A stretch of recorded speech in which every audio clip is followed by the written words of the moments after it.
The night Evelyn Ashford became engaged to the Duke of Ravensmore, he raised his crystal glass and spoke another woman's name. 300 guests heard it. The chandeliers shook with the silence that followed. Champagne sat untouched in trembling hands. Somewhere near the back of the room, a woman in emerald silk pressed her fingers to her lips to hide a smile. Evelyn heard it too. She was standing not 4 feet from him, in a white gown her mother had chosen, with pearls at her throat and her hands folded so precisely in front of her that no one, not one single soul in that gilded room, could have guessed what was happening behind her eyes. She did not flinch. She did not look away. She simply stood and let the moment stretch and breathed. People would speak about it for weeks. Some said she had not heard. Some said she was too simple to understand.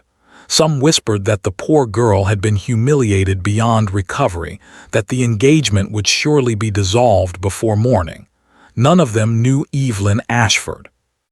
None of them knew that in the 3 seconds between hearing his voice and lifting her own glass, she had already decided exactly what she was going to do. She said nothing that night. But Evelyn Ashford had never, in all her quiet, careful, underestimated life, done nothing. The engagement had not been Evelyn's idea. It had not been the Duke's idea either, which was perhaps the only thing the two of them had ever agreed upon. It had been arranged the previous March in her father's study, over a decanter of brandy and a great deal of paperwork. Evelyn had not been present for the conversation. She had been in the library, 3 rooms away, reading a letter from her friend in Bath, when her mother appeared in the doorway with an expression that was trying very hard to be excitement and not quite managing it. "You are to be married, darling," her mother had said. Evelyn had looked up from her letter. To whom? "The Duke of Ravensmore." A pause. "I don't believe I've met him." "You haven't, but your father has, and he finds him most suitable." Evelyn had set her letter down, smoothed the page carefully, and said nothing for a long moment. Outside the library window, the March rain was turning the garden to mud. She watched a sparrow fight the wind for a moment, then give up and disappear into the hedgerow. "All right," she had said finally. Her mother had blinked. She had perhaps expected tears, or argument, or the kind of dramatic collapse that her sister Charlotte was so gifted at producing. What she had not expected was that particular stillness, that quiet all right, as though Evelyn were simply noting the weather.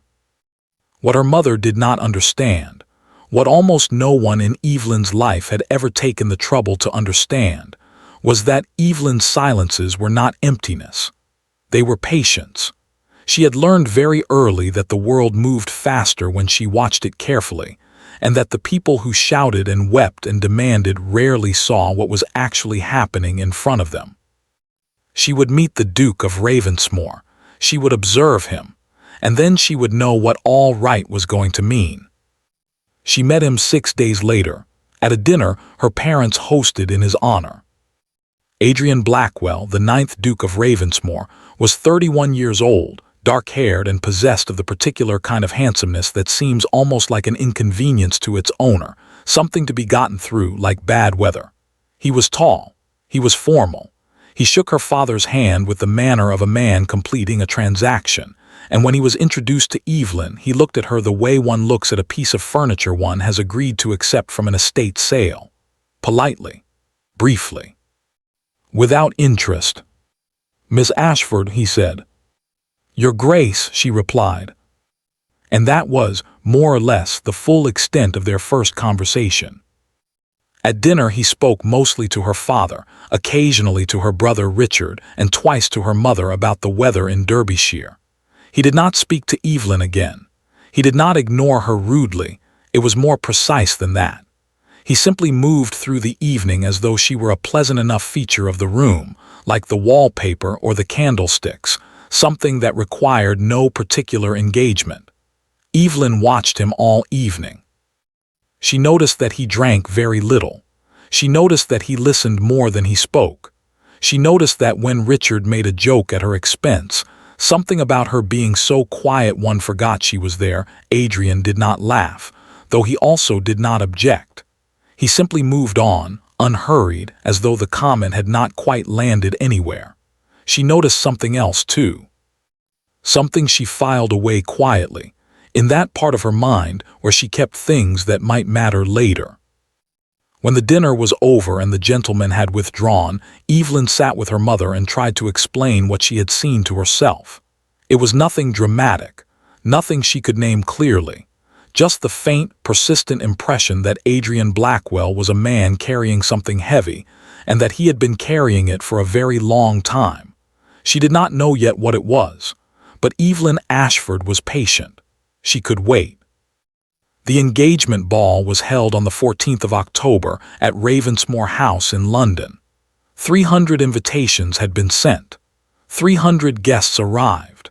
The ballroom had been dressed in white and gold, and the champagne was very good, and the orchestra played beautifully, and everything was exactly as it should have been. Evelyn wore white, as was expected. She wore the pearls her grandmother had left her. She stood where she was placed, spoke when she was spoken to, and watched. She watched the room fill. She watched the candles burn lower. She watched her mother beam at the assembled company with the particular glow of a woman who had successfully married off the daughter everyone had quietly given up on. She watched Adrian. He moved through the room with the ease of a man on familiar ground, greeting guests, exchanging pleasantries, wearing his title the way he wore his evening coat, well-fitted, well-practiced, entirely without joy. He came to Evelyn's side 3 times during the evening. Each time he was correct and courteous and utterly elsewhere. She was beginning to understand that this was simply who he was. And then the moment came. The orchestra paused. A footman appeared with a fresh tray of glasses. The crowd shifted and settled, sensing that something was about to be said. Adrian moved to the center of the room. He took a glass. He turned to face the assembled company, and Evelyn watched his face. And for just one moment, one single, unguarded moment, she saw something move across it. Not love exactly, not happiness, something rawer than that, something almost like grief. He raised his glass, and he said her name, not Evelyn's name. "To Lady Sinclair," he said, "may this evening find her well." The room went very still. Evelyn did not move.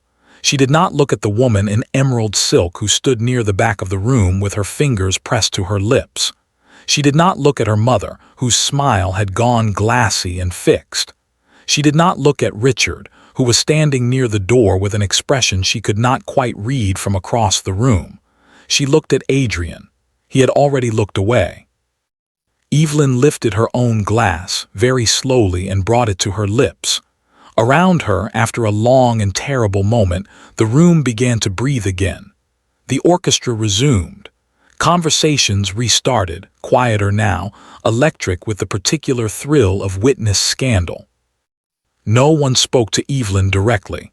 No one quite knew what to say. That was perfectly fine.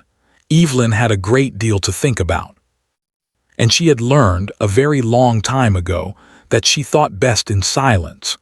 London spoke of nothing else for 4 days. Evelyn knew this because her mother told her so, in increasingly agitated installments, beginning at breakfast the morning after the ball, and continuing without meaningful pause through the following Tuesday. The story had apparently traveled from Ravensmore House to Mayfair to Belgravia, and back again, with the speed and enthusiasm of something that did not need any help at all. "People are saying he is in love with her," her mother said on the first morning, stirring her tea with unnecessary force. "People are saying the engagement will be dissolved," she said on the second. "People are saying," she said on the 4th day, setting down her cup with a small decisive click, "that you ought to have wept, that a display of feeling would have helped considerably." Evelyn looked up from her correspondence. "Helped whom?" she asked. Her mother did not have a satisfying answer to that, and so the conversation moved on. Evelyn had no interest in what people were saying. She was interested in Lady Vivienne Sinclair. She began, as she always began, with observation. This was not difficult. Vivienne Sinclair was not a woman who avoided being observed. She was 26 years old, the widow of a baronet who had left her his name and very little else, and she moved through London society with the particular confidence of a woman who understood precisely what she had and how to use it.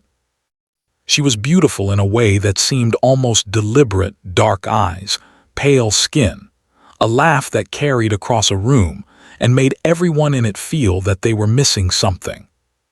Men admired her. Women were cautious around her.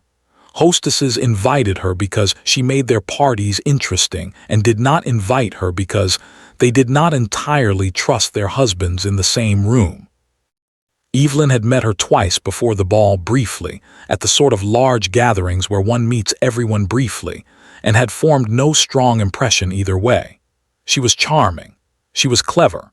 She was the kind of woman who made you feel, somehow, that she was paying you a great compliment simply by speaking to you. Evelyn had filed her away and thought no more about it. Now she thought about it considerably more. The first thing Evelyn noticed was how Vivienne looked at Adrian.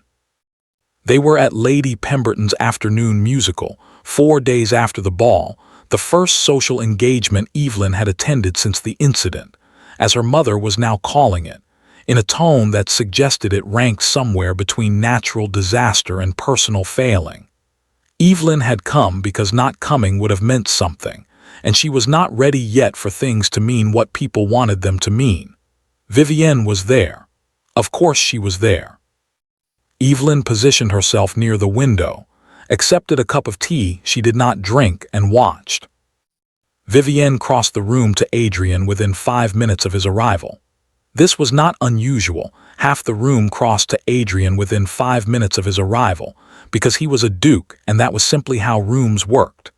But Vivienne moved differently. She moved with the ease of someone arriving at a place she already belonged, and when she reached him, she touched his arm just briefly, just lightly, and said something close to his ear that made him go very still. Not still the way a man goes still when he is moved by something tender. Still the way a man goes still when he is being reminded of something he cannot afford to forget. Evelyn watched his face. And there it was again, that same thing she had seen at the ball just before he raised his glass. Not love. Something more complicated than love. Something that looked, from across a sunlit drawing room, rather like a man who was not entirely free. The second thing Evelyn noticed was how Vivienne looked at everything else. She watched it over the following 2 weeks, at 4 separate engagements, with the patience that was her particular gift. Vivienne was warm with Adrian, touchingly so, publicly so, but when he was not watching, her eyes moved.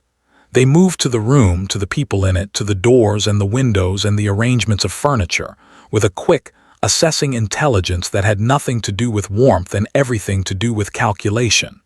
She was, Evelyn realized slowly, always measuring. The rooms she entered, the people in them, what they had and what they owed and what they might be made to do.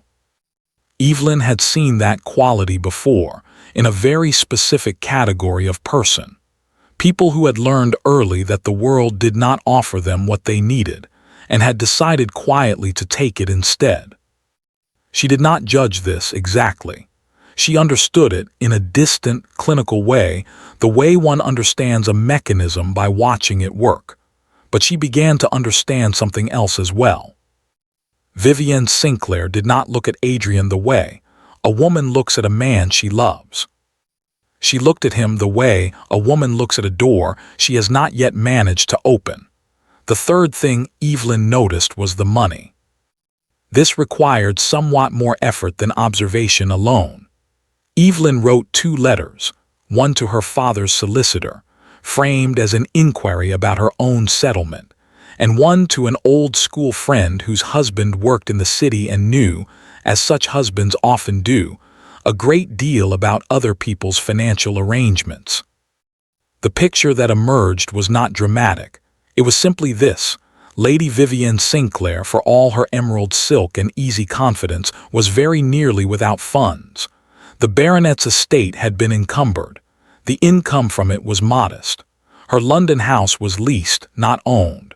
Her jewelry, which was considerable, had been purchased on credit that was becoming difficult to maintain. She needed money. She needed, more precisely, the kind of money that came attached to a dukedom. Evelyn sat with this information for a long afternoon, in her favorite chair by the library window, watching the October rain streak the glass. She thought about Adrian at the ball, raising his glass with that look on his face, that raw, unguarded, almost grieving look. She thought about Vivienne's hand on his arm, and the way he had gone still.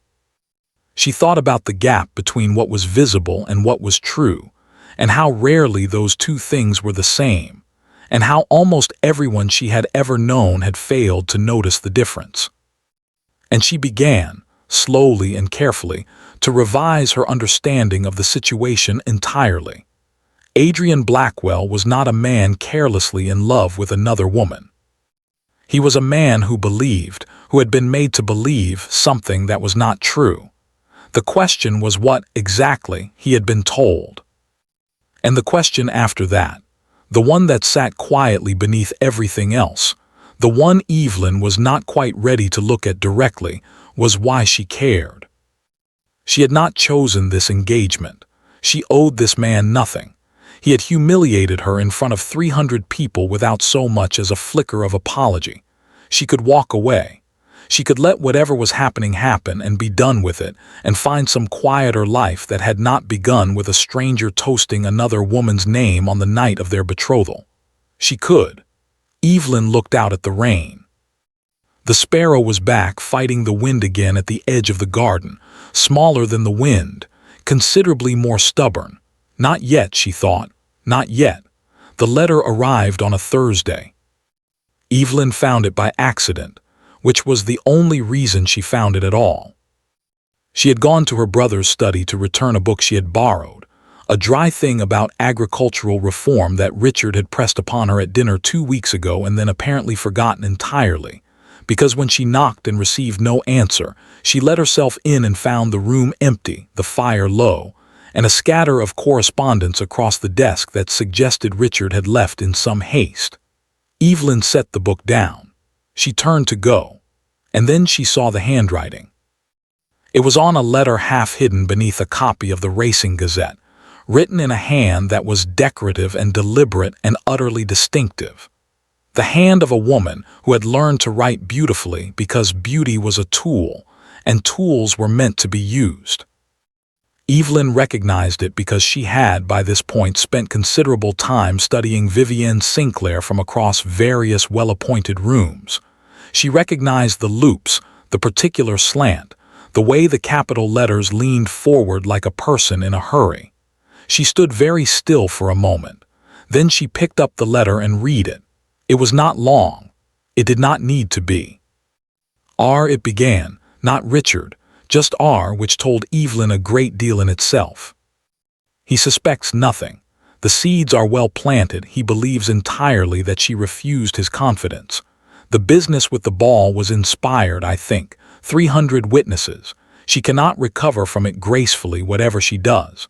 By the time the solicitors meet in December, her position will be untenable.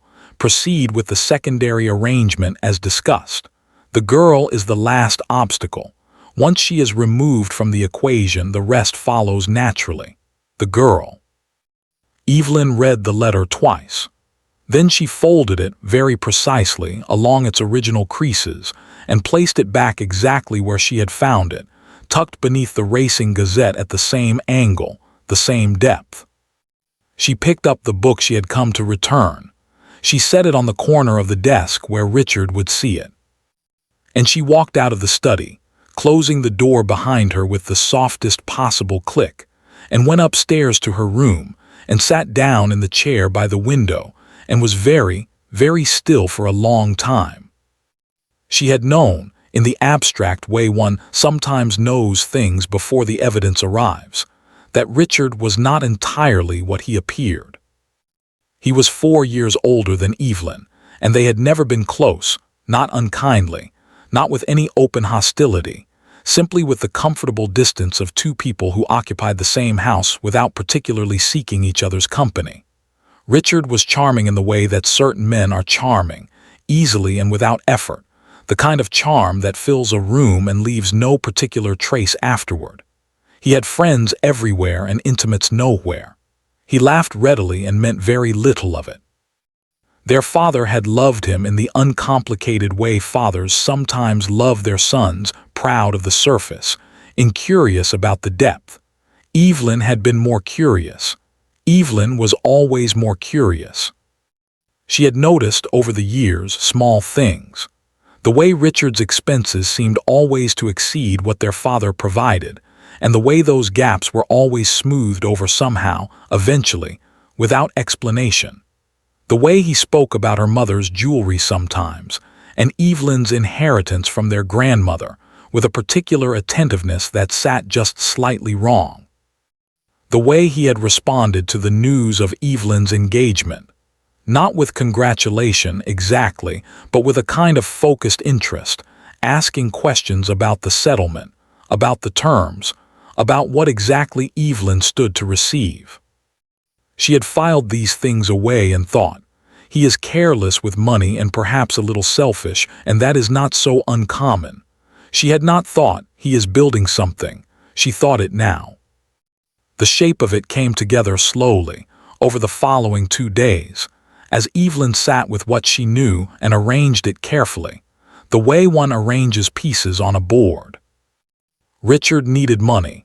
This was the foundation of everything, not a small inconvenience, she now suspected, but something more serious, debts of a kind that could not be quietly managed. He needed access to funds he did not have and could not easily obtain. Evelyn's inheritance from their grandmother was held in trust. It was not a fortune, but it was considerable enough to matter. And the terms of that trust were specific. The money was Evelyn's, controlled by Evelyn, and could not be touched by any member of the family without her direct consent, unless her position changed, unless she were discredited, socially ruined, unless her judgment were called into question, her character undermined, her standing in society reduced to something that could be challenged. The girl is the last obstacle. Evelyn pressed her fingers together in her lap and thought about the ball, the toast, 300 witnesses. She cannot recover from it gracefully, whatever she does. It had not been an accident. It had not been Adrian, careless and lovesick, forgetting himself in public. It had been engineered. The right moment, the right audience, maximum damage. And Adrian, proud, private, already carrying something she didn't yet fully understand, had been the instrument. He had been used, wound up and aimed like a clock that doesn't know it's keeping someone else's time. The secondary question, the one that mattered perhaps more than any other, was what Vivienne had told him. He believes entirely that she refused his confidence. Evelyn turned this over and over. At some point, early in the engagement, before the ball, before Evelyn had paid Vivienne any particular attention, Vivienne had told Adrian something about Evelyn, something that made him believe Evelyn had rejected him in some private way, closed a door before he could open it. She thought about Adrian at their first dinner, looking at her with that polite, incurious gaze, as though she were furniture. Had he already been told by then? Had he already been made to believe that Evelyn wanted nothing to do with him, that she had said something to someone that had reached his ears in a form designed to wound? She thought about the silences at that dinner, the careful distance. A man who had perhaps arrived expecting coldness and found exactly what he had been prepared to find, because that was how these things worked. You saw what you had been told to see, and you called it perception. Evelyn felt something move through her that was not quite anger and not quite sorrow, something in between, a feeling for which she did not have a precise name. He had never seen her, not because he was cruel or indifferent or careless, because someone had made very sure that he wouldn't. She did not sleep well on the second night. She lay in the dark and thought about the December meeting with the solicitors, and Richard's careful timeline, and the word obstacle, and what it meant to be someone's obstacle without having done a single thing to earn it. She thought about walking away. She thought about it seriously for the first time, turning it over honestly in her mind. She could go to her father. She could show him the letter or not the letter. She had not taken the letter, but she could describe what she had read. She could dissolve the engagement herself on her own terms before Richard's plan had the chance to reach its conclusion. She could be free of all of it, the Duke, the engagement, the entire complicated machinery of other people's scheming. She could, except that Richard would simply find another way.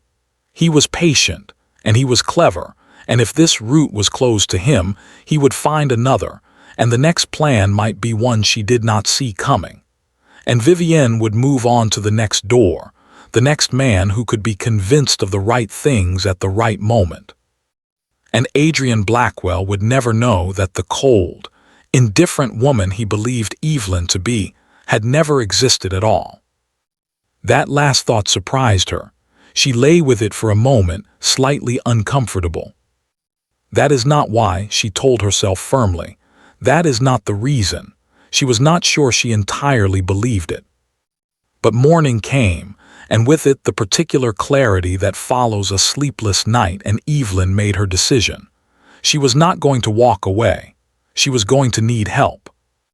And she was going to need, she thought, looking out at the November garden with its bare trees and iron sky, someone who had been watching this world for a great deal longer than she had.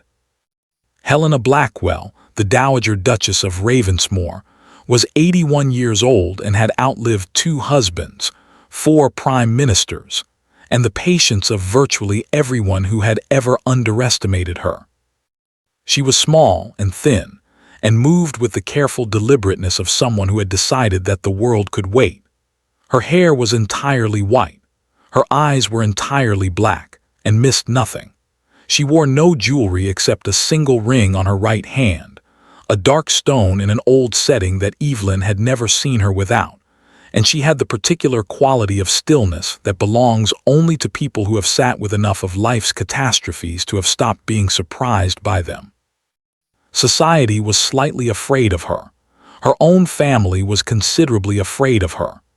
Adrian, Evelyn had observed, treated her with the specific careful respect of a man who knew better than to try anything in her presence. Helena had said very little to Evelyn at the engagement ball. She had found her once, early in the evening, and looked at her for a long moment with those black eyes and said only, "You are quieter than I expected." Evelyn had said, "People generally expect less quiet." Helena had looked at her for another moment. Then she had made a small sound that might, in a younger woman, have been a laugh, and moved away. Evelyn had thought about that exchange several times since. She requested a call on a Wednesday morning, through the formal channels, the way one did. She was shown into Helena's private sitting room at Ravensmore House, a room that smelled of wood smoke and old paper and something faintly floral that Evelyn couldn't identify, and found the Dowager Duchess seated by the fire with a book face down in her lap, and an expression of mild interest that suggested she had been expecting this visit for some time. "Miss Ashford," Helena said. "Sit down." Evelyn sat. A maid brought tea. Helena waited until the door was closed, and then she looked at Evelyn with those careful, measuring eyes and said, "Well, what have you found?" Evelyn blinked. Just once. "I beg your pardon." "You have been watching Vivienne Sinclair for 3 weeks, Helena said, picking up her teacup. "I have been watching you watch her. You are here because you have found something. So, what is it?" Evelyn looked at her for a moment. Then she felt something in her chest release, some small, tight thing she had been holding without fully realizing it, and she set down her own cup and told Helena everything. She spoke for a long time. Helena did not interrupt. She sat with her teacup and her expression of mild attention and let Evelyn lay it all out. Richard's letter, Vivienne's finances, the shape of the plan as Evelyn had assembled it, the December meeting with the solicitors, the word obstacle. When Evelyn finished, the fire had burned lower and the tea was cold. Helena was quiet for a moment. Then she said, "The thing about Adrian is that he trusts very few people. When that trust is broken, he does not repair it easily. He was told something about you. I do not know precisely what, but I know it landed in ground that was already prepared." "Prepared how?" Evelyn asked. Helena set down her cup. "His father," she said simply. "The 8th Duke was not a kind man. He was not a faithful man. He was, however, a very convincing one, and Adrian spent a great many years learning that the people who appeared reliable were often the ones who required the most caution." She paused. "Vivienne found that wound very quickly. She is good at finding wounds." Evelyn was quiet for a moment. Outside, the November wind moved against the windows. "What did she tell him about me?" she asked. "That you had said to a mutual acquaintance that the engagement was beneath you, that you had called him," Helena's mouth thinned slightly, "adequate, as a match, given your options." Evelyn felt the word land somewhere precise and unpleasant. "I said no such thing." "I know you didn't," Helena said. "I also know my grandson well enough to understand that by the time it reached him, it had been arranged so carefully that it could not be disproved. No named source, no specific occasion, just the impression of a thing passed through enough mouths to give it the texture of fact." She looked at Evelyn steadily. "He believed it because he was ready to believe it, because it confirmed what he had already been told to fear." Evelyn thought about Adrian at their first dinner, with his polite, incurious gaze, arriving already certain of what he would find. "And the ball," she said. "The ball," Helena agreed, "was Vivienne ensuring the story wrote itself in public. 300 witnesses. Whatever happened afterward, the image existed. Adrian, raising his glass to another woman on the night of his own engagement. It could be used." "As leverage," Evelyn said. "Or as foundation, for a scandal, for dissolution, for whatever Richard needed it to be." They sat with this for a moment. Then Evelyn said, "He doesn't know any of this." "No. And if we simply tell him?" "He will not believe it," Helena said without hesitation. "Not without proof. Not about Vivienne. He has known her for 3 years, and she has been very careful about what she has built with him. And not," she paused, and her voice was not unkind, "about your brother. A man does not easily accept that he has been so completely deceived. His first instinct will be to doubt the person telling him." "Which would be me," Evelyn said. "Which would be you, who have, from his perspective, every reason to invent such a story." Evelyn was quiet for a moment, looking at her cold tea. "So we need proof," she said. "We need proof," Helena agreed. "And we need him to see it himself in a form he cannot reframe or explain away." She tilted her head slightly. "I assume you have been thinking about how." "I have one letter," Evelyn said. "I didn't take it, I couldn't take it without Richard knowing I had been in his study. But I know where it is, and I know what it says." "One letter from Vivienne to Richard is suggestive," Helena said. "It is not sufficient. We need her to confirm it herself in a form that can be witnessed." She paused. "Or we need Richard to confirm it." "Richard won't," Evelyn said immediately. "Not willingly, not to me." "No," Helena said, "but Vivienne might, under the right circumstances." She looked at Evelyn steadily. "She is intelligent, but intelligent people have a particular vulnerability. They believe they are the most intelligent person in any room they enter. It makes them predictable." Evelyn looked at her. "You have been thinking about this already," she said. The corner of Helena's mouth moved. "I have been thinking about it," she said, "since the morning after the ball. I simply needed to know whether you were the person to do it with." And, Evelyn said.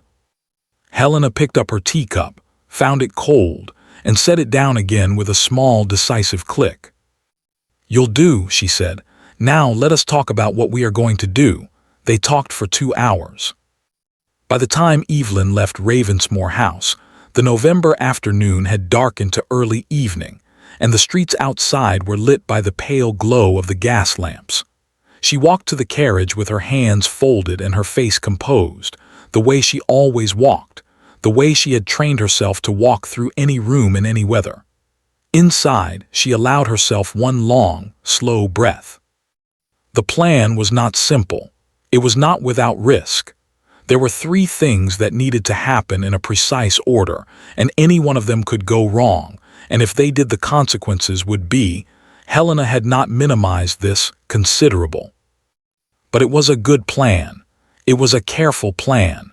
It had been built by 2 people who were, between them, very difficult to surprise. And it would require Evelyn to do something she had never done before. She would have to make Vivienne Sinclair afraid of her. Evelyn looked out the carriage window at the passing London streets, at the people moving through the lamplight, at the ordinary November evening proceeding around her as though nothing in particular were happening. She thought about the word obstacle. She thought about Adrian, carrying his long-held wound through a room full of people, being carefully aimed at a target he didn't know he was aimed at. She thought about Richard's desk and the letter beneath the Racing Gazette and the handwriting she now knew as well as her own. All right, she thought. Not the all right of a woman with no options. The all right of a woman who had just decided to use all of hers. The dinner was Helena's idea, which meant it was arranged perfectly. It was framed as an intimate gathering, 12 guests, Ravensmore House, the last week of November. The kind of evening that required no particular occasion, the kind Helena had hosted for 60 years with the ease of someone for whom social architecture was simply another language, spoken fluently and without effort. The invitations went out on a Monday. By Wednesday, all 12 had accepted. Richard accepted. Of course he did. An invitation from the Dowager Duchess of Ravensmore was not the kind of thing one declined without consequence, and Richard was too careful to give anyone cause to notice him avoiding anything. Vivienne accepted. This had required slightly more delicacy. Helena had framed it with precision, a small note, warmly worded, suggesting that as Adrian's particular friend, Lady Sinclair's presence would be a comfort to the family during what was, after all, a somewhat complicated period of transition. Vivienne would read that and hear, "You are acknowledged. You are included. You have nothing to fear." That was the point. Evelyn had argued, briefly, that Vivienne was too clever to be flattered into carelessness. Helena had said, "She is clever enough to know flattery when she sees it and vain enough to accept it anyway. That is the combination we require." Evelyn had thought about this and decided Helena was right. Helena was, she was discovering, right about a great many things. The evening was set for a Thursday. In the 10 days between the invitations and the dinner, Evelyn did 3 things. The first was to go back to Richard's study. She did not go to take the letter. It was gone by then, as she had expected, Richard being too careful to leave things lying about for long. But she went to look, carefully and thoroughly, at what else was there. She spent 40 minutes in that room while Richard was at his club, moving through his papers with the methodical patience that was her greatest gift, reading quickly and replacing everything exactly as she found it. She found 2 more letters. Not from Vivienne, these were from a man she didn't recognize, a name that meant nothing to her immediately, written in a cramped and businesslike hand. They discussed figures, dates, a property in Derbyshire that Evelyn recognized as part of her grandmother's estate, currently held in her trust. They discussed a transfer, conditional on certain events occurring before the 31st of December. Certain events, the dissolution of the engagement, the undermining of Evelyn's legal standing, the removal of the obstacle. Evelyn memorized the figures, the dates, the name. She replaced the letters. She left the room. The second thing she did was write to her grandmother's solicitor. Not her father's man, but the original solicitor, old Mr. Henshaw in Gray's Inn, who had drawn up the trust documents 30 years ago and was, as far as Evelyn knew, still living and still practicing. She wrote carefully, framing her questions as general inquiries about the terms of inherited trusts, the circumstances under which they could be challenged, the legal weight of social reputation in such challenges. She sent it by private messenger. Mr. Henshaw replied within 3 days. His answer was thorough and precise, and confirmed what Evelyn had suspected. The trust was solid. Richard could not touch it through legal means. What he could do, what he was apparently attempting to do, was create the social and reputational conditions under which Evelyn's own judgment might be called into question, her competence implied to be compromised, her ability to manage her own affairs made to seem doubtful. It was not a straightforward plan. It was the kind of plan that required patience and precision and a complete willingness to destroy someone quietly, from the inside out, without ever quite being visible while doing it. Evelyn sat with Mr. Henshaw's letter for a long time. She had grown up with Richard. She had sat across from him at dinner for 24 years. She had borrowed his books and accepted his occasional careless affections and thought him selfish but not wicked, ambitious but not cruel. She had been wrong about that. She filed the feeling away. There would be time for it later.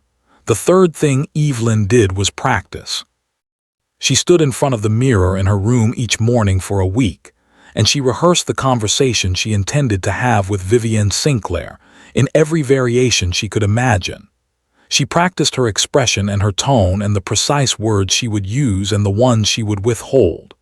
She practiced the moment of revelation, the mention of the letter, not direct, not explicit, just enough, and she practiced what came after, the silence, the watching, the patience. She had been preparing for this conversation her entire life, she thought, without knowing it.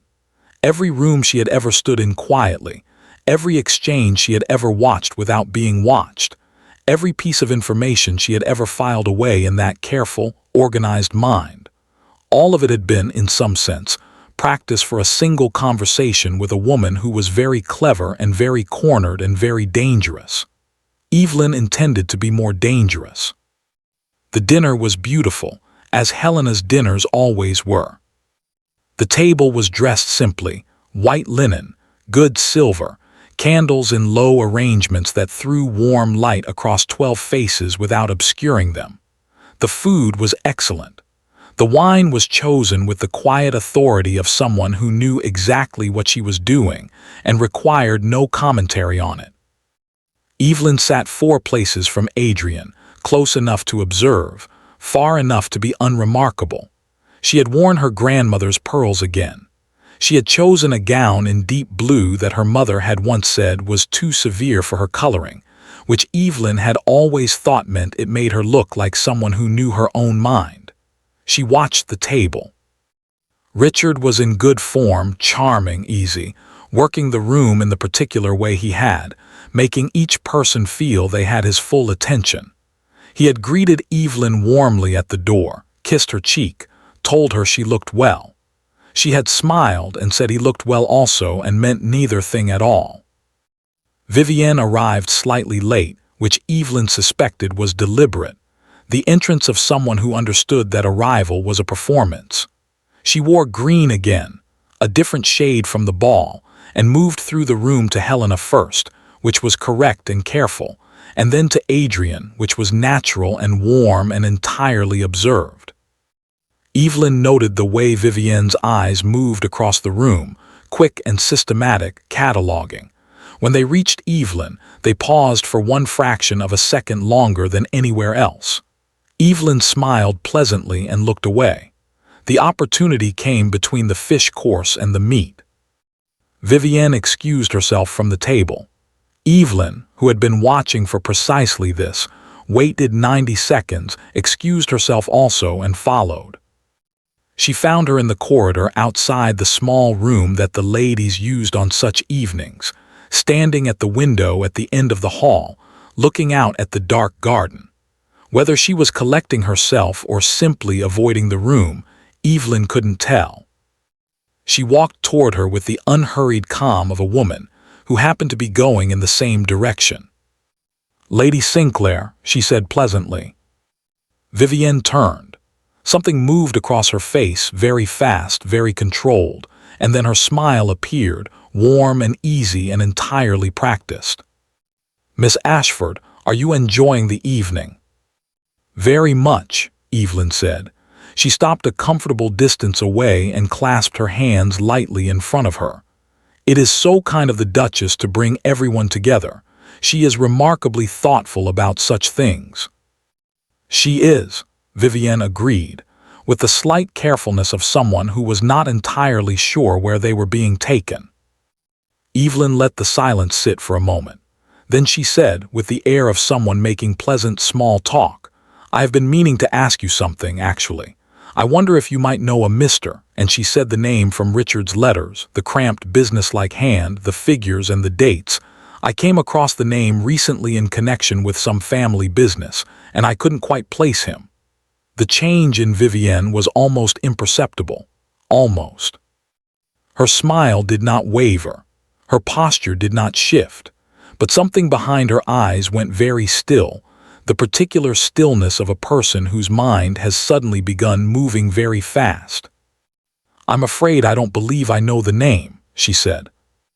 "How strange," Evelyn said mildly. "I was almost certain I had seen it in correspondence connected to you. Perhaps I am mistaken." She paused. "It was in connection with a property in Derbyshire, a trust matter, quite specific." The stillness behind Vivienne's eyes sharpened into something else. "I cannot imagine where you would have encountered such a connection," she said. Her voice was still smooth, still warm, but there was an edge beneath it now, fine as a blade. "No," Evelyn agreed. "It is quite a puzzle." She smiled pleasantly. "I am sure it will resolve itself." She excused herself and went into the side room and stood there alone for a moment, her hands clasped, breathing very steadily. It had worked. Vivienne was frightened. Not visibly. Vivienne would never be visibly frightened, not in Helena's corridor, not with 12 witnesses 30 feet away. But she was frightened, and more importantly, she would now need to act on that fear, and acting on fear was the fastest way to make mistakes. Evelyn smoothed her skirts. She went back to the table. What happened next was not part of the plan. Evelyn had been back in her seat for perhaps 8 minutes when she felt the atmosphere in the room change, not dramatically, just a small shift in the currents, the way a room changes when someone enters with intention. She looked up. Richard was watching her. Not the easy, social watching of a brother keeping half an eye on his sister across a dinner table. Something else, focused and still and entirely without warmth. He had noticed her absence. He had noticed Vivienne's absence. He had, with the quick intelligence that she had consistently underestimated, added these two things together. Evelyn met his gaze. She did not look away. "He knows," she thought. And then, across the table, Richard picked up his wine glass and turned smoothly to his neighbor and said something that made the man laugh. And the moment was gone, and Richard was himself again, easy, charming, entirely unconcerned. Worse than the stare. Evelyn's mind moved quickly. The plan had assumed Richard would remain unaware until it was too late. If he had guessed, even partially, he would move. He would move tonight or tomorrow, or he would speak to Vivienne, and Vivienne would close every door Evelyn had just begun to open. She needed to think. She needed, and then it went wrong. Not loudly. Not dramatically. The way things go wrong when intelligent people are involved, quietly and fast, and from an unexpected direction. Vivienne returned to the table. She was composed, impeccably so, and she spoke with warmth to her neighbors and sipped her wine and gave no outward indication whatsoever that anything had occurred in the corridor. But she had, Evelyn realized, positioned herself slightly differently, angled just fractionally toward the end of the table where Richard sat. They did not speak to each other. They did not need to. Evelyn watched the small, precise communication of two people who had practiced being invisible together, and understood that she had perhaps 15 minutes before Richard decided to manage the situation himself. She was trying to calculate what to do when the footman opened the dining room door, and Adrian appeared. He had stepped out briefly, Evelyn hadn't tracked when, and now he was returning, and he chose the moment, perfectly timed by no one, to enter the room from the far end, which meant he entered behind Evelyn, and what he saw, what he would have seen from that angle in that light, was Evelyn, turned in her chair, watching Richard and Vivienne with an expression that she had not had time to arrange.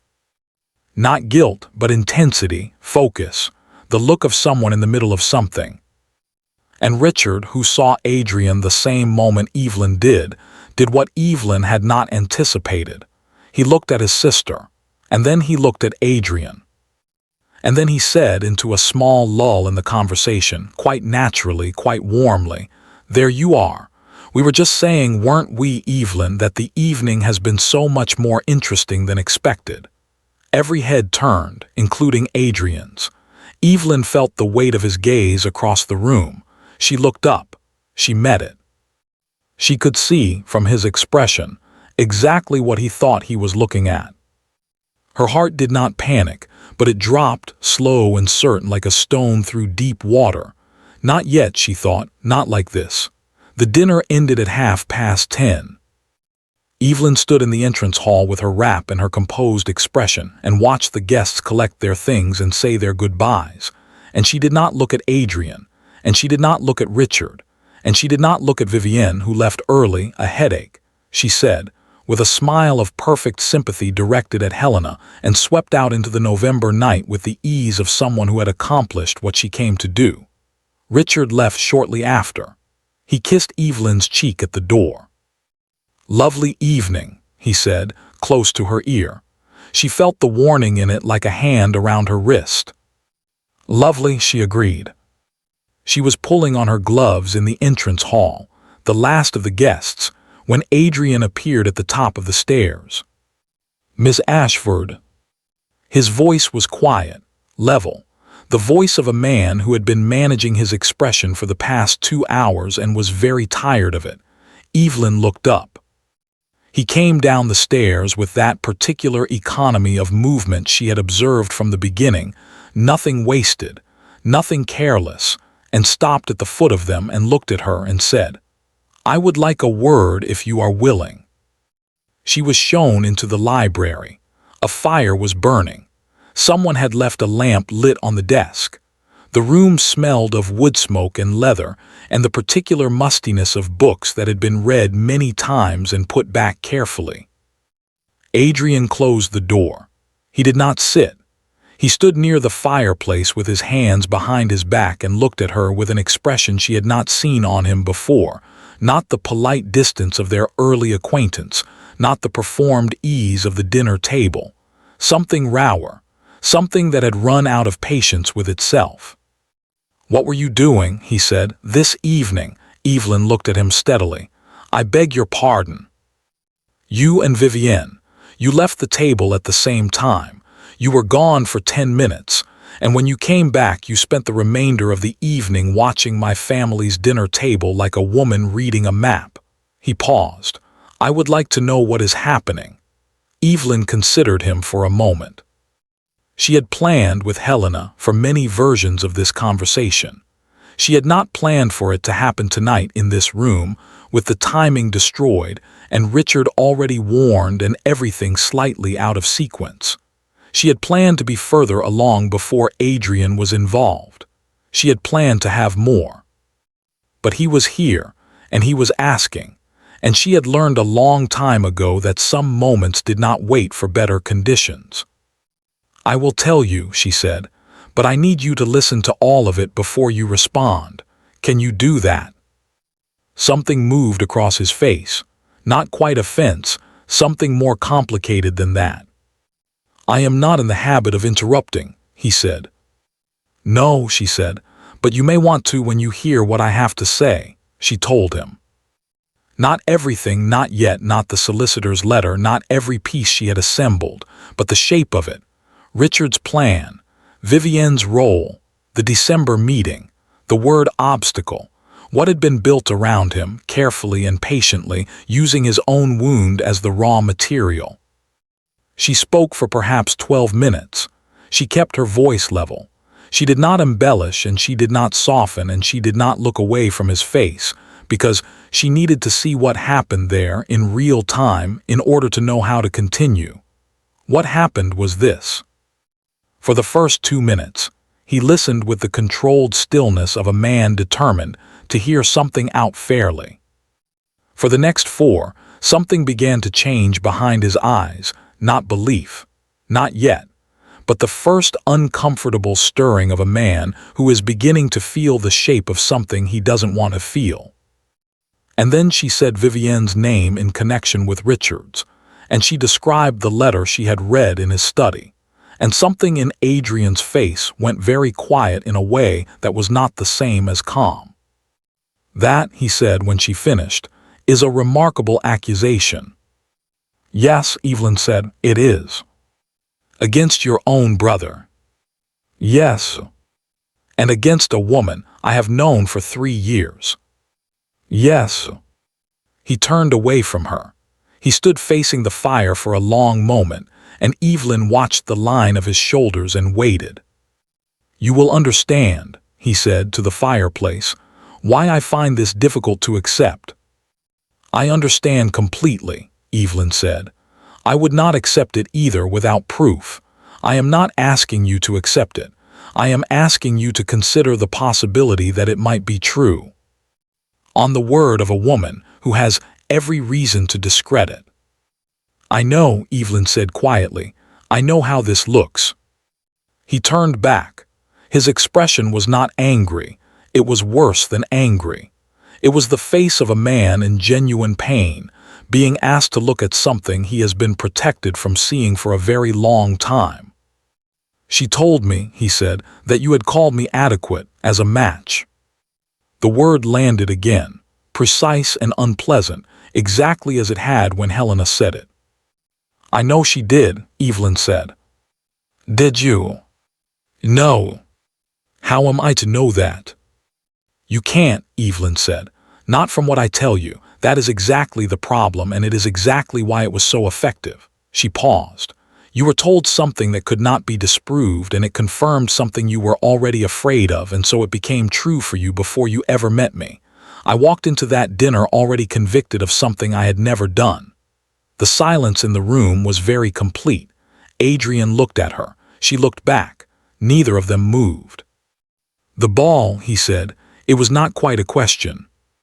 "Was arranged," Evelyn said. "The moment, the audience, the toast, not by you. You were pointed at a target and trusted to fire, and you did because you had no reason not to." She paused. "I am not angry with you for it. I want you to understand that. I was briefly, but I am not now." He absorbed this in silence. "Why not?" he said finally. It was such a direct question, so unguarded, so unlike every other exchange they had ever had. Evelyn considered it honestly. "Because I have spent the past month understanding what was done to you," she said, "and it is very difficult to remain angry at a man for being deceived when you can see exactly how carefully the deception was constructed." Adrian looked at her for a long time. Then he said, very quietly, "I owe you an apology." "Not yet," Evelyn said. "After." "After what?" "After we finish this." She looked at him steadily. "I have most of what we need. I am missing one piece, and I need your help to get it." He did not say yes immediately. This was, Evelyn thought, actually encouraging. A man who said yes immediately to something this consequential was a man who wasn't thinking carefully enough. Adrian stood at the fireplace and was quiet for a long time, and she let him be quiet, because she had learned that silence was not the same as refusal, and that the right answer to waiting was more waiting. "The letters you saw in Richard's study," he said finally. "You can describe them, but you cannot produce them." "Correct." "And Vivienne, this evening, she gave you nothing explicit." "She gave me fear," Evelyn said. "Fear is a beginning, not an ending. She will move now that she knows I have seen something. When she moves, she will make contact with Richard or with the man named in his letters or both. And when she does, we need to be in a position to see it," Adrian said. "Your grandmother is already managing that part," Evelyn said. "There are things she can do that I cannot. There are people who will speak to her who will not speak to me." He looked up sharply. "Helena is involved in this." "Helena," Evelyn said, "was involved in this before I came to her. She had been watching and waiting for someone to bring her what she needed to act on what she already suspected." She paused. "She has been protecting you for a long time, Your Grace, rather more quietly than you perhaps realized." Something crossed his face at that, something she couldn't quite name, something that sat in the territory between pride and grief, and something more tender than either. He was quiet for another moment. Then, "What do you need from me?" "Access," Evelyn said. "There are letters between Vivienne and your solicitor's office, not your personal solicitor, a secondary firm your father used, which she has apparently maintained contact with. Your name gives you the right to request the correspondence. Mine does not. And if I find what you think I'll find, then we have proof that can be witnessed, that cannot be explained away." She looked at him steadily. "And then we end this." Adrian looked at the fire for a long moment. "All right," he said. Evelyn almost smiled. "I will tell your grandmother in the morning," she said. "She will know how to proceed." She moved toward the door. She had her hand on the handle when he spoke again. "Miss Ashford," she turned. He was still standing at the fireplace, and he looked, for the first time since she had met him, in all the dinners and balls and careful social performances, like himself. Whatever that was, whoever that was, the man underneath the title and the distance and the long-practiced reserve. He looked, she thought, rather like someone who had been holding his breath for a very long time and had just cautiously let some of it go. "Why," he said, "you could have walked away from this, from me. You would have been within your rights." Evelyn considered the question. She had asked it of herself more than once in the small hours of sleepless nights. "I could have," she said, "but then Richard would simply have found another way, and Vivienne would have moved on to another door." She paused. "And you would never have known that the woman they told you about did not exist." "Is that the reason?" he said, very quietly. Evelyn held his gaze for a moment. "It is one of them," she said. And she opened the door and walked out into the hall, and did not allow herself to think about the look on his face, until she was safely in the carriage and the dark streets of London were moving past the window, and there was no one to see her press her fingers briefly, lightly, to her own lips. Helena received the news the following morning with the expression of a woman who had been waiting for exactly this. She read the list of what Adrian had agreed to obtain. She set it down. She looked at Evelyn across the breakfast table. "Good," she said. "He is faster than I expected." "He is not slow," Evelyn agreed. "No," Helena said. "He never was. He simply needed someone to be honest with him." She picked up her tea. "It has been some time since anyone managed it." Evelyn looked at her. "How long?" Helena considered. "Since his mother died," she said simply. 17 years. Evelyn was quiet for a moment. Outside the window, the November morning was pale and cold and entirely clear. One of those rare winter days when the light is sharp enough to see everything precisely. "We have perhaps a week," Evelyn said, "before Richard acts." "Less," Helena said. "4 days, perhaps 5. "Then we should move quickly." "Yes," Helena said. She set down her cup with that small, decisive click that Evelyn had come to recognize as the sound of a decision being made. "We should. The letters arrived on the third day. Adrian brought them to Helena's sitting room in the late afternoon, and the three of them sat together around the fire, the old Duchess, the young Duke, and the woman who was technically his fiancée and had become, in the strangest and most unplanned way, something else entirely, and read them in silence. They were worse than Evelyn had expected. Not in tone, they were careful, businesslike, the kind of letters that had been written to be defensible if found, but in detail, in the precision of the plan, in the coldness of it, the way Evelyn's name appeared in them not as a person but as a variable, a factor, a thing to be managed. She read her own name and felt something pass through her that was not quite anger and not quite grief, that same unnamed feeling from before, larger now, heavier. She set the letters down. She looked at Adrian. He had gone very still, very pale, the kind of stillness that is not calm at all but its opposite, a man holding himself together by an act of will, because the alternative was something he was not prepared to do in front of anyone. Adrian, Helena said. He looked at his grandmother. She held out her hand across the small space between their chairs. He looked at it for a moment. Then he took it and held it and said nothing, and the fire burned quietly between them all. Evelyn looked away. She looked at the window, at the pale winter afternoon, at the bare trees moving slightly in the wind outside. She gave them the moment. It was not hers. But when Adrian finally released his grandmother's hand and looked across at Evelyn, his eyes were clear, not empty, not controlled, but clear in the way that comes after something has finally been seen and cannot be unseen. She met his gaze and held it. "Now," she said quietly, "now we end it." It was Helena who chose the day.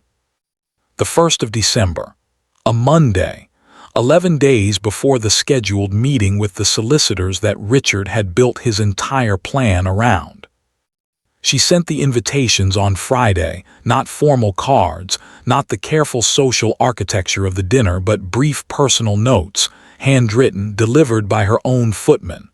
One to Richard, one to Vivienne, one to the man named in the letters, whose full name Evelyn now knew, a Mr. Gerald Fitch, formerly of the secondary solicitor's firm Adrian's father had used, currently operating a private financial practice in the city that was, as Adrian's own solicitor had confirmed upon investigation, not entirely above reproach. The note said only that the Dowager Duchess of Ravensmore requested their presence at Ravensmore House on Monday at 3 o'clock, in connection with a matter of some urgency regarding the estate. Nothing more. Helena had explained her reasoning to Evelyn and Adrian on the Thursday evening, sitting by her fire with her hands folded in her lap, and her expression of absolute composure. "They will come," she said, "because they cannot afford not to. Richard cannot refuse an invitation from me without raising questions he does not want raised. Vivienne cannot refuse because she is afraid of what I might do if she does not appear. And Fitch cannot refuse because Adrian's name is on the note, and Fitch knows very well what is in those letters, and a man who knows what is in those letters does not ignore a summons from the Duke of Ravensmore." "And when they arrive?" Evelyn asked. "When they arrive," Helena said, "we will be ready." Evelyn did not sleep on Sunday night. She lay in the dark and went through it methodically, the way she always managed the things that frightened her, not by pretending they didn't, but by examining them so thoroughly that they became familiar, and familiar things were easier to face than unknown ones. She was afraid that Richard would find a way out of it. She was afraid that Vivienne would be too controlled, too careful, that she would look at the letters and smile, and say there was some other explanation, some misunderstanding, and that the room would fill with doubt instead of clarity. She was afraid, in a quieter and more private part of herself, of what came after, of the space on the other side of this, when the machinery had stopped and the dust had settled, and she and Adrian Blackwell were left standing in the remains of a plan that had been built by other people, looking at each other across the wreckage, trying to determine what, if anything, was actually theirs. She had told him that his question, why, had more than one answer. She had not told him what the other answers were. She was not entirely sure she was ready to. She got up before dawn and sat by her window and watched the December dark give way, slowly and without drama, to a pale and colorless morning. All right, she thought, and went to get dressed. They arrived separately, as Helena had anticipated. Fitch came first, a compact, careful man in his 50s with a solicitor's instinct for reading a room, who took one look at Helena seated at the head of the long table in the formal drawing room and went slightly gray around the edges. He sat where he was indicated and said nothing and watched the door. Richard arrived at 3:05, and Evelyn, standing near the window, watched his face as he came through the door and saw Fitch, and saw her, and then saw Adrian standing beside the fireplace with his hands behind his back and his expression absolutely composed. Richard's face did not change. This was, she thought, almost impressive. He had always been good at that. "Aunt Helena," he said pleasantly. He had always called her that, though she was no relation. What a charming surprise. "Richard," Helena said, "sit down." Vivienne arrived at 10 past. She came through the door with her usual composure and her usual beauty, wearing deep red, her dark eyes moving across the room with that quick, systematic intelligence. They stopped at Evelyn. They moved to Adrian. They moved to Fitch, and there, just for a fraction of a second, something flickered. She sat. She arranged her skirts. She smiled at Helena. "Your Grace," she said warmly, "how lovely." "Is it?" Helena said. It was not a question. Helena ran the room the way she ran everything, without visible effort, without drama, with the absolute authority of a woman who had not needed to raise her voice in 40 years, because she had never once needed to. She began with Fitch. She placed the letters on the table, Adrian's letters, the ones from the secondary firm, and she looked at Fitch and she said, in a tone of perfect pleasantness, "I wonder if you might help me understand these." Fitch looked at the letters. His face went from gray to something closer to white. "Your Grace, They concern a trust," Helena continued, as though he hadn't spoken. "A trust belonging to Miss Evelyn Ashford, who is, as you are aware, engaged to my grandson. They describe a plan to challenge that trust on grounds of, let me find the precise wording," she turned a page, "compromised social standing and demonstrated incapacity for independent judgment." She looked up. "I find the wording interesting, particularly the word demonstrated. As though the compromising and the demonstrating were things that could be arranged in advance." The room was very quiet. "I don't," Fitch began. "The letters are in your handwriting," Adrian said from the fireplace, quietly, without heat. "I had them verified on Saturday by 3 independent parties." Fitch closed his mouth. Richard, Evelyn noted, had not moved. He was sitting very still, with his hands on the table and his pleasant expression intact, watching the room with the focused attention of a man calculating his remaining options. She watched him do it. She watched him work through it, quickly and efficiently, the way his mind always worked. And then she watched him reach his conclusion. He turned to Evelyn. "This is extraordinary," he said, with a warmth that was almost admirable. "Evelyn, I don't know what you've been told or what these letters are supposed to." "Richard," Evelyn said. He stopped. "Don't," she said quietly. Something happened in his face. Very small, very fast. The slipping of a mask that had been worn for so long that the face beneath it was almost unfamiliar. "These are my family," he said, and for one moment, one single, unguarded moment, she heard something in his voice that might have been real. "I needed." "I know what you needed," Evelyn said. "I know exactly what you needed and why and how much. I am not without sympathy for the position you were in." She held his gaze. But you chose to make me an obstacle. You chose to use a man who had done nothing to deserve it. And you chose to let Vivienne do things to both of us that cannot be." Evelyn, his voice had changed, flatter now, harder. "No," she said simply, and that was all. Vivienne lasted longer than Fitch and longer than Richard. She sat through Helena's presentation of the letters, through Fitch's crumbling, through Richard's brief attempt at deflection, with a composure that Evelyn genuinely admired in the abstract. The composure of a woman who had survived difficult rooms before and knew that composure itself was a form of power. But Helena had been waiting for Vivienne specifically. When the room had gone quiet, when Richard had stopped speaking and Fitch was staring at the table and Adrian had not moved from the fireplace, Helena turned to Vivienne and looked at her for a long and unhurried moment. "Lady Sinclair," she said, "I want to ask you something directly and I want you to think carefully before you answer." Vivienne met her gaze. "Of course." "My grandson," Helena said, "has been your friend for 3 years.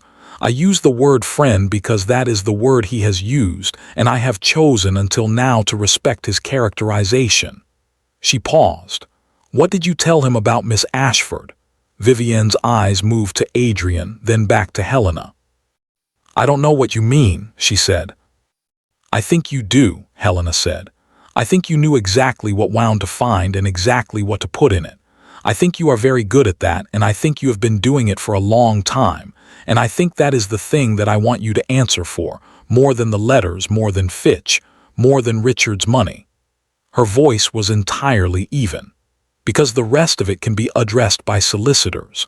But what you did to my grandson is not something solicitors address." The room was very, very still. Vivienne looked at Helena for a long moment.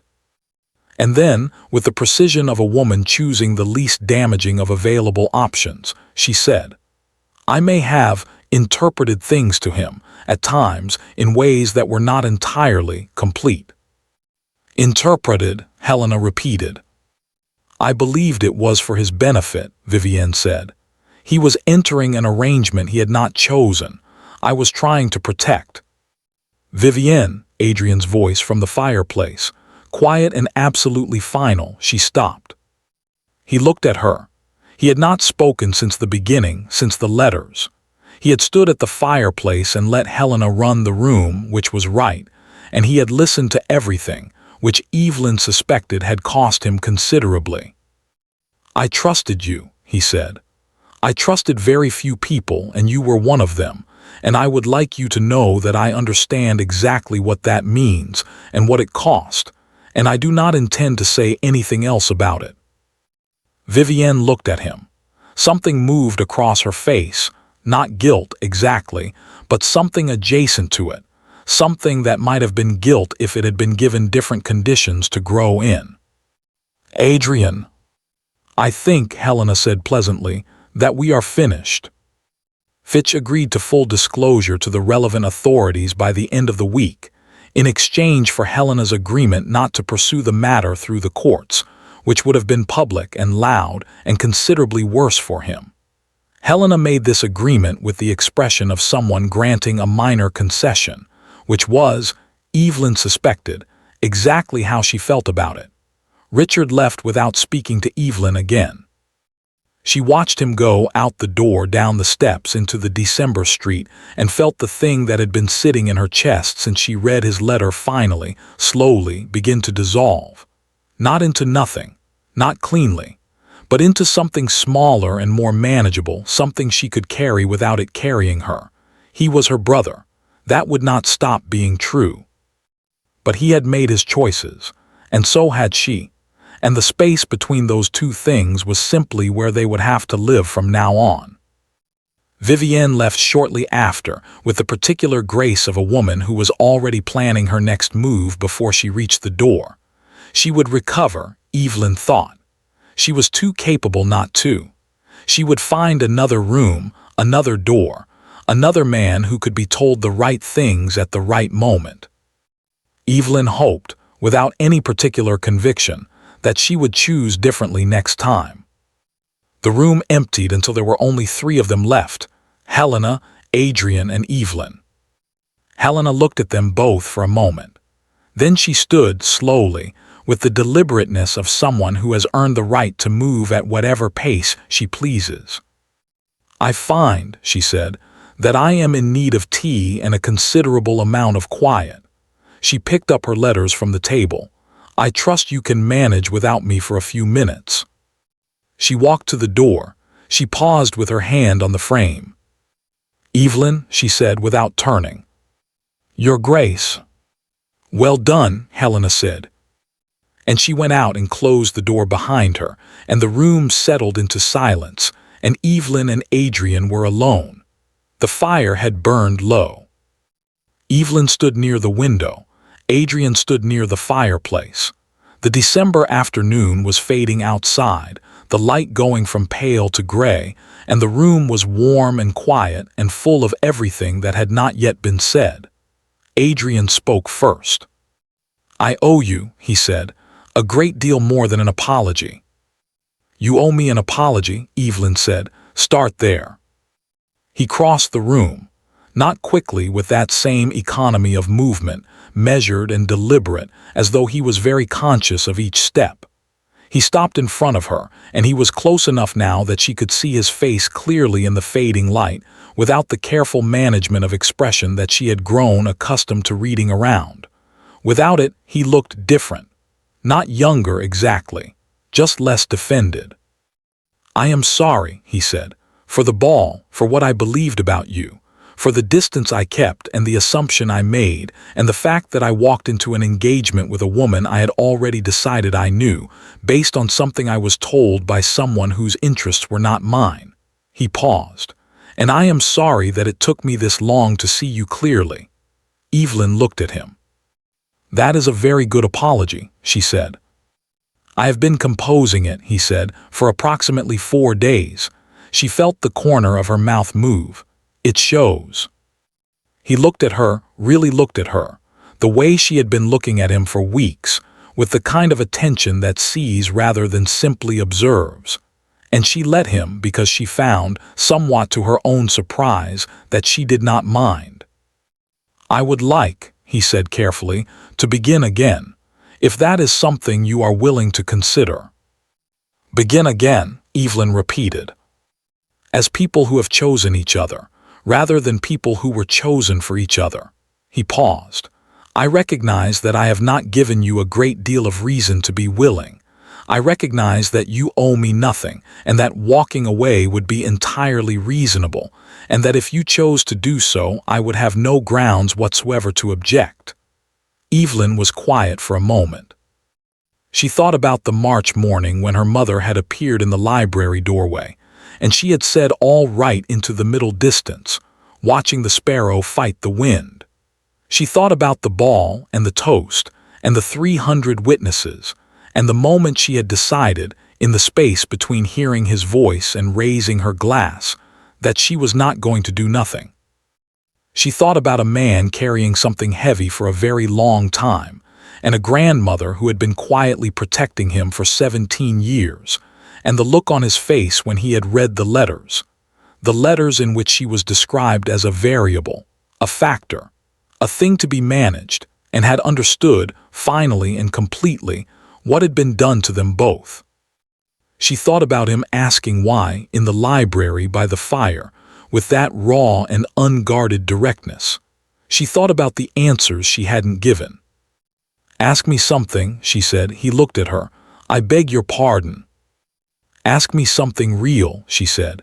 "Not about the letters, not about Richard, not about any of this. Ask me something you actually want to know." He was quiet for a moment. She could see him considering it, not performing consideration, actually doing it, which was, she had come to understand, what he looked like when he was being genuine. "What were you thinking," he said, "at the ball, when I raised my glass, in that moment before you raised yours?" Evelyn looked at him. "I was thinking," she said, "that something was wrong, not with you, with the situation, with the way it had been arranged." She paused. I was thinking that a man does not look the way you looked in that moment unless he is carrying something he did not choose to carry, and I was thinking that I wanted to understand what it was. You were not angry, he said, not a question, almost wondering. I was briefly later, she said, but in that moment, no, I was curious. She paused. I am almost always curious first. He looked at her for a long moment. That, he said quietly, is the most extraordinary thing anyone has ever said to me. Evelyn considered him. She thought about the sparrow, stubborn against the wind. All right, she said. His expression shifted a question. I will consider it, she said. Beginning again, I make no promises beyond consideration. You will have to earn the rest. I understand, he said. I am not easy to know, she said. I am told I am too quiet and too observant, and that I think too much, and I will tell you plainly that I have no intention of changing any of those things. I would not ask you to, he said. And I will not be managed, she said, or arranged or pointed at targets by anyone.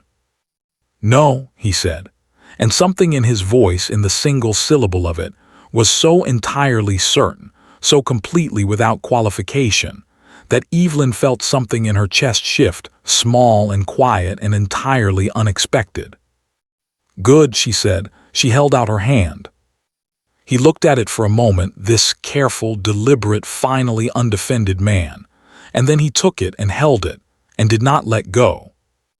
Outside the window, the December evening had settled into a deep and quiet dark. Somewhere in the house, a clock was ticking. The fire was very low. Neither of them moved to leave. 1 year later, almost to the day, Ravensmore House was lit from every window. The ballroom had been dressed in winter white and deep green, and the orchestra was playing something that was not quite a waltz and not quite anything else. Something warmer, Evelyn thought. Something that had been chosen by someone who understood that music could say what rooms could not. The candles were lit. The champagne was very good. 300 guests moved through the light and the warmth with the particular ease of people who had come not to be seen, but to celebrate something they actually believed in. This was, she had learned, a rare thing. She was standing near the far window, her window, the one she always found in any room, the one that gave her the angle she preferred, when Helena appeared beside her. The Dowager Duchess moved quietly for a woman of 82. Evelyn had stopped being surprised by it. You are watching again, Helena said. I am always watching, Evelyn said. Yes, Helena said. It is one of your better qualities. She accepted a glass of champagne from a passing footman and looked out at the room with the expression she always wore in crowds, fond, unsentimental, entirely clear-eyed. How are you? I am well, Evelyn said. That is not what I asked. Evelyn looked at her. Helena looked back, with those black eyes that missed nothing and forgave a great deal. I am happy, Evelyn said. I am still somewhat surprised by that, but I am. Helena made the small sound that was her version of a laugh. Good, she said. You have earned it, both of you have. She paused. He is looking for you incidentally. He is always looking for me, Evelyn said. Yes, Helena said simply, he is. She moved away into the crowd, unhurried, stopping here and there with the ease of someone who had been the most important person in every room she had ever entered, and had long since stopped needing anyone to notice. Evelyn watched her go. Then she looked across the ballroom. She found him before he found her, which was usually how it went. He was near the center of the room, speaking with a group of men she recognized, a cabinet minister, 2 lords, someone from the Foreign Office whose name she could never remember. Wearing his title with the ease that had taken him, she had come to understand, a great deal of effort to develop. He was good at this. He was good at rooms, good at people, good at the performance of a duke. But she could see, from across the ballroom, the particular quality of attention he was paying to the conversation present, but not entirely. Part of him was somewhere else, looking, she knew, for her. She watched him for a moment. She thought about the March morning when she had said all right to her mother, watching the sparrow in the garden. She thought about the October night of the ball, and the December afternoon in the drawing room, and the evening in the library when he had asked why and she had given him half an answer. She had given him the rest of it, eventually. Not all at once. She was not built for all at once.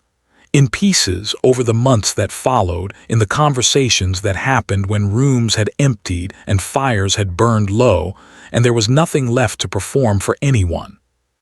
She had given him the rest of the answers, and he had received them with the careful, deliberate attention that was his particular gift.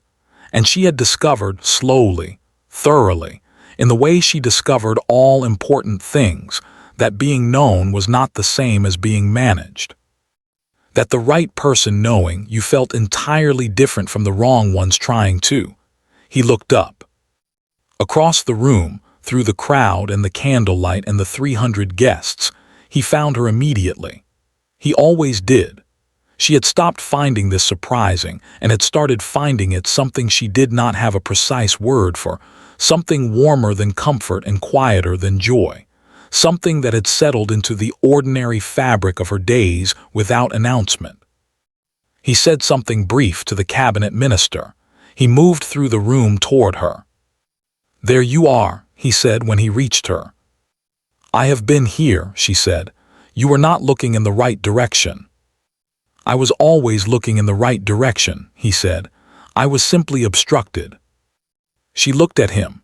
He looked back, with that expression she had watched develop over 12 months, the one that had no management in it, no careful distance, no performance for a room. The one that was simply him looking at her in the way she had once thought he was constitutionally incapable of.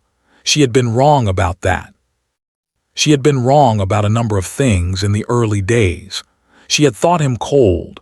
She had thought him careless. She had thought the distance was indifference when it was something else entirely, something that had needed simply the right conditions to become what it actually was. She had provided the conditions. He had done the rest. "They are waiting," she said. "I know," he said. "Are you ready?" Evelyn looked out at the room, at the 300 guests, at the candles and the champagne, and the orchestra playing its warm, unclassifiable music, at Helena near the far wall speaking to a bishop, with the expression of a woman winning an argument she has not technically started yet, at the window where Evelyn had stood a year ago in white and pearls, watching a man raise his glass and say another woman's name. "Yes," she said. He offered her his arm, she took it. They moved together toward the center of the room, and the crowd parted in that way crowds do when they sense that something worth watching is about to happen, and the orchestra played on, and the candles burned, and somewhere near the back of the room a woman in a blue gown, a deep, decided blue, the blue of someone who knows her own mind, stood beside a tall, dark-haired man who had learned, over the course of a very difficult year, what it meant to actually see someone. The room settled. The orchestra paused. Adrian Blackwell, the 9th Duke of Ravensmore, raised his glass. 300 guests held their breath. Evelyn watched his face. She saw no grief in it, no weight, no carefully managed distance. She saw only the expression she had been watching develop for 12 months, clear and certain and entirely, quietly his. "To my wife," he said. His voice carried across the room without effort, without performance. "The woman who saw the truth of things when I could not, who chose when she had every reason not to stay, who taught me that silence is not emptiness and that patience is not weakness, and that the most remarkable thing in any room is not always the loudest." He paused. "Who saved me," he said, "when I did not deserve it, and who has made me every day since try to deserve it." The room was very still. Evelyn looked at him. She thought about a sparrow stubborn against the wind. She thought about all right and what it meant, and how many different things it had meant in the past 2 years and what it meant now. She raised her own glass. "To the Duke of Ravensmore," she said, clearly enough for the nearest guests to hear, who asked the right questions eventually. A ripple of laughter moved through the room, warm, real, the kind that belonged.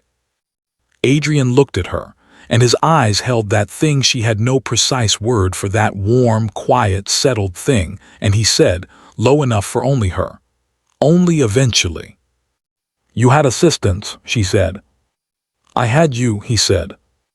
"Yes," Evelyn said, "you did." She touched her glass to his. The orchestra began again.